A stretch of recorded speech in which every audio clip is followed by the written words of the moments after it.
Monsieur le Président, Madame la Ministre, Madame la rapporteure, mes chers collègues, il y a un peu plus d'un an, l'hiver allait démarrer et nous avions des inquiétudes et incertitudes sur la suffisance énergétique pour nous chauffer.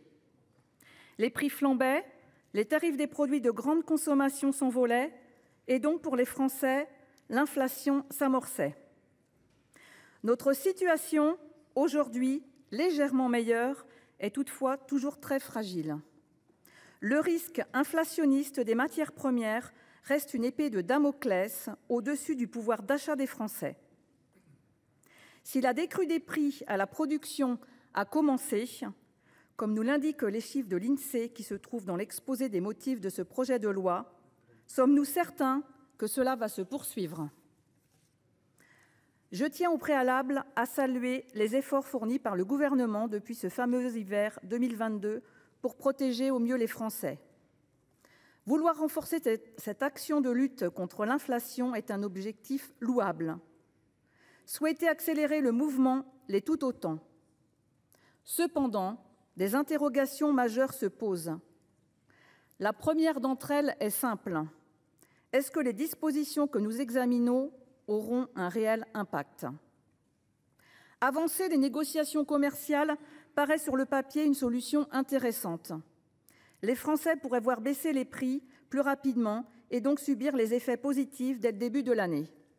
Pourtant, nous nous interrogeons sur la faisabilité de négociations si rapides pour les distributeurs comme pour les fournisseurs. Je pense bien sûr à nos PME et aux entreprises de taille intermédiaire sur nos territoires. Nous sommes tous concernés dans nos départements par ces enjeux de grande consommation. Les producteurs et les industriels sont nombreux sur nos territoires. C'est en tout cas le cas dans le Maine-et-Loire. Le 30 mars dernier, nous avons déjà revu une nouvelle fois les règles relatives aux négociations commerciales qui n'ont pas encore eu le temps de produire leurs premiers effets. Un système équilibré est très complexe à mettre en place. L'intensité des échanges en commission a montré l'évidence de donner rapidement la possibilité à la baisse des prix de production de se répercuter sur le panier des ménages, mais aussi les craintes quant à l'utilité réelle de cet outil proposé. Je me félicite d'ailleurs du travail que la rapporteure Anne-Catherine Loisier et la commission des affaires économiques ont pu mettre en œuvre. Cependant, les modifications apportées ne sont pas non plus de nature à répondre à l'enjeu auquel elles s'attaquent.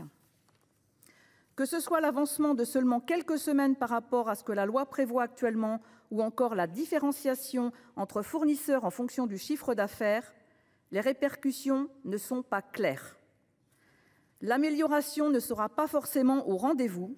Si les conséquences sont neutres, nous aurons légiféré pour rien et créé des espoirs qui, encore une fois, seront déçus. Notre priorité, la protection des consommateurs, a besoin d'un texte à effet positif, avec une stabilité pour un secteur soumis à de multiples tensions. Ce texte ne l'aborde pas. Nous devons apporter des réponses structurelles importantes. Pour l'instant, nous peinons à les imaginer. Par exemple, un travail important serait à amorcer sur les marques de distributeurs. Autre piste à prendre en compte, la relance de l'Observatoire des marges. Ce point est central lorsqu'on évoque la grande consommation et les acteurs qui la construisent. Il y a tellement de défis auxquels la grande distribution est confrontée. L'inflation a des causes multiples et le futur nous laisse entrevoir encore bien des enjeux. La liste est longue, mais la décarbonation du secteur en fait partie, comme tous les enjeux environnementaux en tout genre, ou encore les nouvelles formes de consommation. Mes chers collègues, vous l'avez compris, nous partageons l'objectif de ce projet de loi et nous en comprenons le sens, mais nous restons perplexes sur les effets produits. Plus largement, la succession de crises que nous connaissons nous oblige peut-être à repenser notre modèle économique. Nous devons nous y consacrer collectivement. Je vous remercie. Merci Madame Bourcier. La parole est maintenant à